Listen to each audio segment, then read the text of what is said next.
आराध्य देव के श्री चरणों में सत सत नमन। मैं अभिनंदन गादिया सूरत से जैन हिंदी ऑडियो बुक में आपका स्वागत करता हूं। अगर आप इस चैनल पर नए हैं तो इसे सब्सक्राइब कर दीजिए और बेल आइकन प्रेस कर दीजिए, जिससे चैनल के नोटिफिकेशन आपको रेगुलर मिलते रहें। मेरा जीवन मेरा दर्शन आत्मकथा भाग 2, आचार्य श्री तुलसी, प्रकाशक आदर्श साहित्य संघ, न्यू दिल्ली। मुनि कनक की कहानी। विक्रम संवत 1995 का चातुर्मास बीदासर करना था, पर क्षेत्र स्पर्शना का योग सरदार शहर का था। सरदार शहर थली प्रदेश का बड़ा क्षेत्र है। लगभग 2000 परिवार तेरापन के अनुयायी हैं। समाज में दायित्वशील विशिष्ट कार्यकर्ता गधैया, गोठी, सेठिया, दुग्गड़ आदि वहां हुए हैं। धर्म संघ के प्रति प्रगाढ़ भक्ति रखने वाले इन परिवारों का भी अपना इतिहास है। उन दिनों हम लोग विशेष रूप से आगमों के अध्ययन में संलग्न थे। प्रवचन के समय मैंने भगवती सूत्र का वांचन प्रारंभ किया। उसके साथ संस्कृत टीका तथा जयाचार्य रचित भगवती जोड़ का भी उपयोग करता था। उत्तरवर्ती व्याख्यान में शांतिनाथ महाकाव्य सुनाता था। उस समय वहां के काफी लोग आगमों के रसिक, तत्व के जानकार और जागरूक श्रोता थे। इधर मुझे व्याख्यान देने में पूरी अभिरुचि थी। व्याख्याता को अपने सामने रसिक और ग्रहणशील परिषद उपलब्ध हो जाए तो उसे फिर क्या चाहिए। प्रवचन का अच्छा रंग जमता। उस चातुर्मास में वणी महाराष्ट्र के श्रावक कन्हैयालाल जी कोटेचा सपरिवार दर्शन करने आए। उनकी अवस्था 40-45 के बीच की रही होगी। अन्य परिजनों के साथ उनका 10 वर्षीय पुत्र कनक भी था। उन्होंने अपना पुराना पारिवारिक परिचय दिया। पीढ़ियों से धर्मसंघ के प्रति श्रद्धाशील और संस्कारी परिवार, हर तरह से भरा पूरा परिवार। कन्हैयालाल जी और कनक दोनों संसार से विरक्त थे। उन्होंने दीक्षा के लिए प्रार्थना की। बालक कनक अवस्था में छोटा था पर होनहार था। उसकी आकृति में ओज था, आंखों में तेज था और व्यवहार में वैराग्य की झलक थी।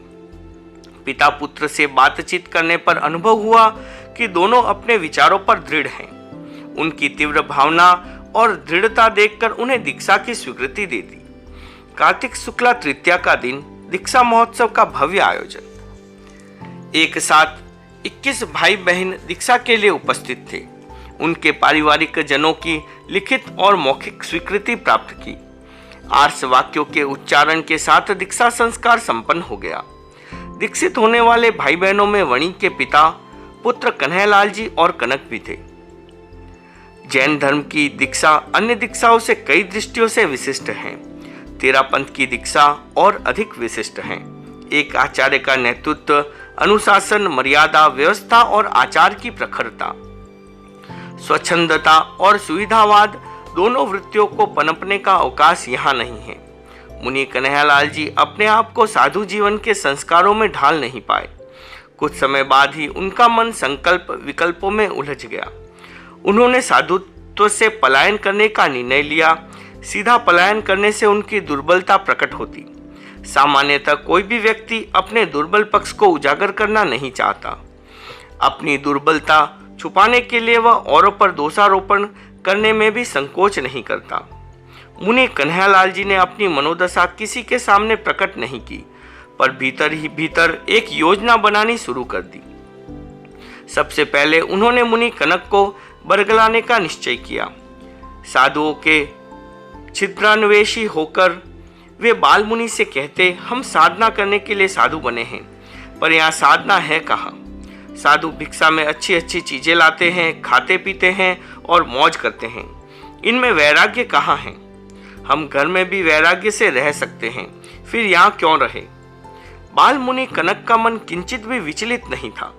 वह उन्हें उत्तर देता, घर ही जाना था तो हम साधु क्यों बने। किसी ने हमको बाध्य तो नहीं किया। हम अपनी इच्छा से साधु बने हैं। अब तो जीवन भर साधु रहना चाहिए। मुनि कन्हैयालाल का दाव चला नहीं तो वे मुनि कनक के साथ कठोर व्यवहार करने लगे। उनका उद्देश्य एक ही था कि उसका मन विचलित हो जाए और वह उनके साथ घर जाने के लिए तैयार हो जाए। मुनि कनक अवस्था में छोटा था पर उसकी समझ परिपक्व थी। मेरे प्रति गहरी आस्था के साथ उसका विशेष अनुराग भी था। वह अधिक समय मेरे पास रहता, पढ़ता और सीखता। समय अपनी गति से आगे बढ़ता रहा, चातुर्मास बीता। सरदार शहर से प्रस्थान कर हम राजल देसर पहुंचे।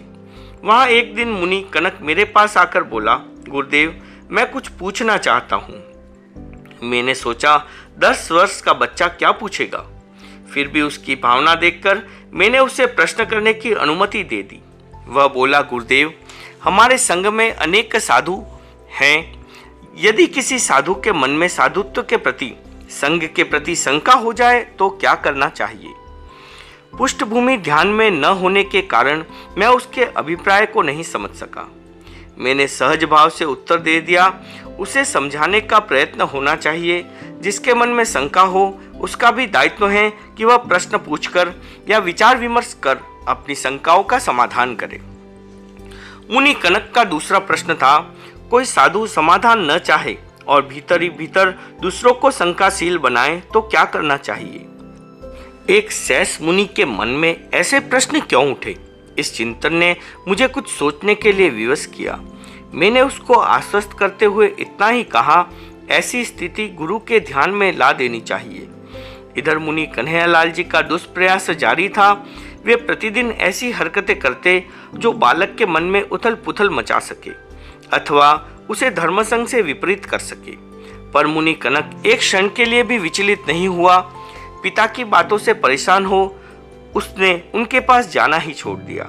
मुनि कन्हैयालाल जी एक दिन मेरे पास आकर बोले, गुरुदेव, कनक बहुत अविनीत होता जा रहा है। वह न तो मेरे पास आकर बैठता है और न मेरी बात सुनता है। बचपन में इतनी स्वच्छंदता किस काम की? मुझे उनकी दुर्नीति के बारे में अब तक कोई आशंका नहीं थी। मैंने मुनि कनक को बुलाया और पिता के सामने ही उपालम देते हुए कहा, तू अपने पिता के पास नहीं जाता, इनका कहना नहीं मानता, ऐसा क्यों करता है? कनक ने कोई उत्तर नहीं दिया, वंदना की मुद्रा में चुपचाप बैठा रहा। मैंने उससे समझाते हुए कहा, यदि तू इनके पास नहीं जाएगा तो मैं तुमको पढ़ाऊंगा नहीं। यह बात सुन उसकी आंखें सजल हो उठी, फिर भी वह मौन रहा। मुनि कन्हैयालाल जी का चिंतन था कि कनक के मन में मेरे प्रति प्रगाढ़ आस्था है। जब तक आस्था कम नहीं होगी यह घर नहीं जाएगा। मेरा उपालम सुनकर उसका बाल मन आहत हो जाए, मेरे साथ जुड़ा उसका भावनात्मक संबंध टूट जाए और वह घर चलने के लिए तैयार हो जाए। किंतु मुनि कनक भी कोई विलक्षण बालक था। मेरे कठोर अनुशासन को उसने सह लिया, पर टस से मस नहीं हुआ। राजल देसर से विहार कर हम बिदासर पहुंचे। वहां हम श्रावक लाभूराम जी दुग्गड़ की हवेली में रहे। एक दिन मुनि कन्हैयालाल जी ने मुनि कनक को बहुत डांटा। फिर वे उसे मेरे पास लाकर बोले, यह दिन प्रतिदिन बिगड़ता जा रहा है, आपकी शिक्षा पर भी ध्यान नहीं देता, मेरी बात मानने का तो प्रश्न ही नहीं है। मैं ये नहीं सोच सका कि कोई पिता अकारण ही अपने पुत्र का इतना अनिष्ट कर सकता है। मैंने स्थिति की जांच किए बिना ही उसे कड़ा उपालम दे दिया। इस बार उसका धैर्य टूट गया। उस समय तो वह कुछ नहीं बोला, किंतु कुछ समय बाद मेरे पास आया और रोने लगा। यह देखकर मैं चौंका। मेरे मन में कन्हैयालाल जी के आचरण के प्रति संदेह हुआ। मैंने उसको निकट बुलाया और छाती से लगाया और पूछा, क्या हुआ? वह कुछ बोल नहीं पाया, सुबक सुबक कर रोने लगा। कुछ क्षणों बाद उसकी सिसकियां थमी। मैंने कहा, तुम कुछ कहना चाहते हो? उसने स्वीकृति दी, फिर भी वह बोला नहीं। मैंने बोलने के लिए प्रेरित किया तो वह बोला, मैं आपको एकांत में निवेदन करूंगा। मुनि मगनलाल जी वहां बैठे थे। मेरा निर्देश पाकर वे बाहर चले गए।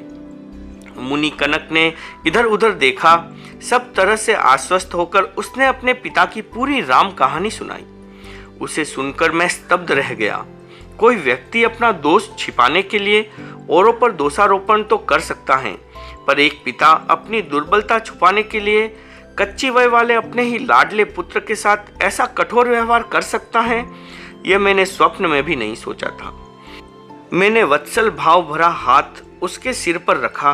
वह भोलेपन के साथ बोला, गुरुदेव, आप कहते हैं कि मैं अपने बाप पिता के पास जाऊं, वे मुझे घर ले जाना चाहते हैं।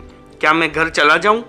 मैं जानता हूं कि उनकी बात न मानने से मेरी पिटाई होगी और मुझे धक्के खाने पड़ेंगे। अब मैं क्या करूं? मेरा मार्गदर्शन आप ही करें। मुनि कनक के सामने दुविधा की स्थिति थी, इधर लाठी उधर भीत। अपने मन की बात वह किसे कहता। मैंने उससे पूछा, कनक तेरे सामने ये कठिनाई कितने दिनों से है, तूने पहले बताया क्यों नहीं? वह बोला, गुरुदेव आपको याद नहीं, मैंने राजल देसर में आपसे कुछ प्रश्न पूछे थे, उनका संबंध इसी घटना से था। इस संदर्भ में मैं किसी के सामने क्या कहता, इधर बाप और उधर आप। उनका व्यवहार तो कठोर था ही, आपकी दृष्टि भी कड़ी हो गई। मेरे लिए वह स्थिति जितनी असह्य नहीं है उतनी असह्य है आपकी नाराजगी। उक्त शब्द बोलते बोलते उसके नयन सजल हो उठे और कंठ अवरुद्ध हो गए। मुझे अपनी भूल का अनुभव हुआ।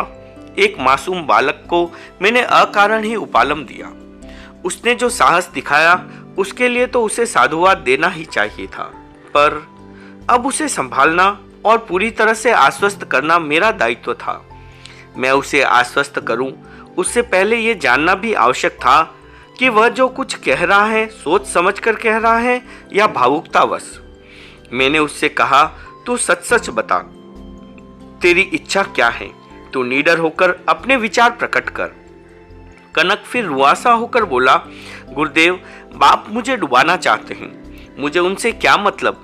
मेरे बाप तो आप हैं, मैं आपकी शरण में हूं, मैं घर नहीं जाऊंगा।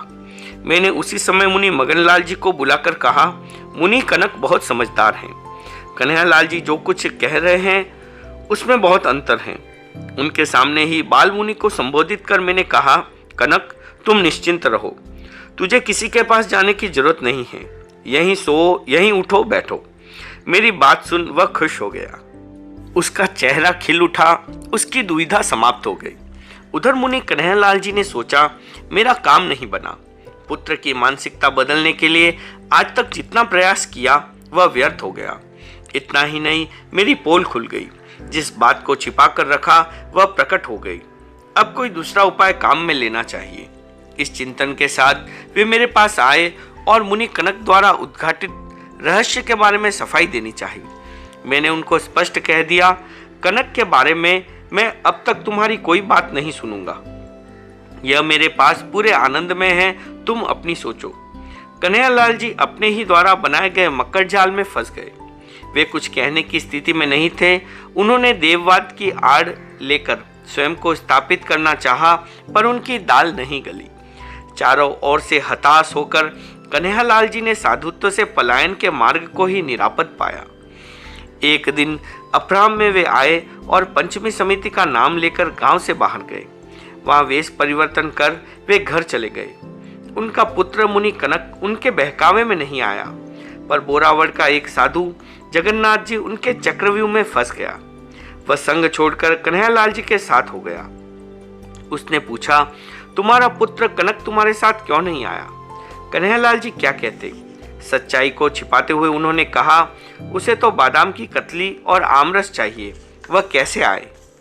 कन्हैयालाल जी और जगन्नाथ जी ने मिलकर एक योजना बनाई। पुनः साधु का वेश पहनकर वे दक्षिण भारत में KGF गए। वहां उन्होंने धर्म संघ की निंदा करते हुए कहा, संघ में साधुत्व नहीं है, इसलिए हम संघ छोड़कर आए हैं, शुद्ध साधुत्व का पालन करने आए हैं। आप हमारा सहयोग करें, हम सब मिलकर एक नए संघ का संचालन करें। वहां के श्रावकों को उनका इरादा सही नहीं लगा। वे बोले, आचार्य महाराज बिदासर में हैं, हम पत्र व्यवहार कर वहां से पूरी जानकारी लेंगे, उसके बाद ही आपको सहयोग करने के बारे में सोचेंगे। उन्होंने बिदासर पत्र देकर स्थिति का पूरा जायजा लिया। वे इस बात को अच्छी तरह समझ गए कि दोनों तथाकथित साधु उन्हें धोखे में रखकर अपना काम जमाना चाहते हैं। उन्होंने किसी भी प्रकार का सहयोग करने से इनकार कर दिया। श्रावकों का सहयोग न पाकर वे दोनों बौखला उठे। उन्होंने खुल्लम खुल्ला बकवास की, संघ की निंदा में पुस्तक लिखी, उसे प्रकाशित किया। पुस्तक क्या थी? झूठ का पुलिंदा। उस पर उचित कार्रवाई हुई। सरकार ने पुस्तक जब्त कर ली। उनके पांव जमने से पहले ही उखड़ गए। सब ओर से निराश हो उन्होंने पुनः गृहस्थ जीवन में प्रवेश कर दिया।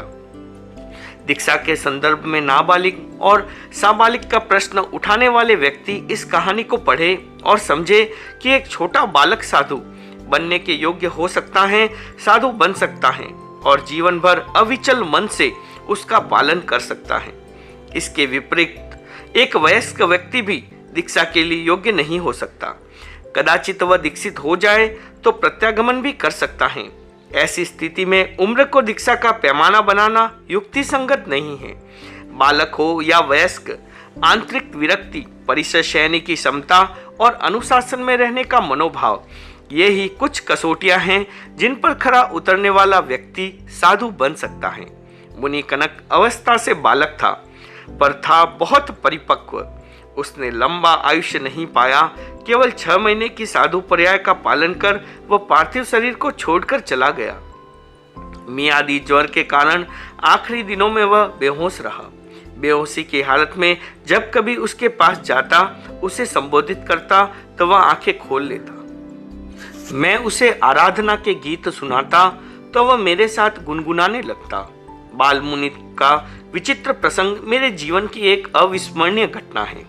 उसकी बोली बहुत मधुर थी, कंठकला अच्छी थी। कई दृष्टियों से वह बहुत भाग्यशाली था। चतुर्वेदी धर्म संघ में वह सबको प्रिय लगता था। उसके सर्वारोहण पर मैंने एक गीत और कुछ पद्य लिखे। 4 सोरठे यहाँ उद्धृत किए जा रहे हैं। शिशु वय संयम साध हिम्मत राखण हद करी। शिशु वय संयम साध हिम्मत राखण हद करी। निवड़ियो निर्खाद कनक कनक सो टंच सो। निवड़ियो निर्खाद कनक कनक सो टंच सो। मनक सिंजम भव पूत फतेह करी 6 मास में। श्रवण सुनी आकूत कनक दिखाई आंख सु। मरणो इण जग माह हरेक नो एक बार है। बाल मर्दमी वहा अति प्रशंसवा योग्य है। जनक हार जमवार कूरब लियो कुंडरिक नो। कनक सफल अवतार पुंडरकनी पर कियो। ओम अरहम।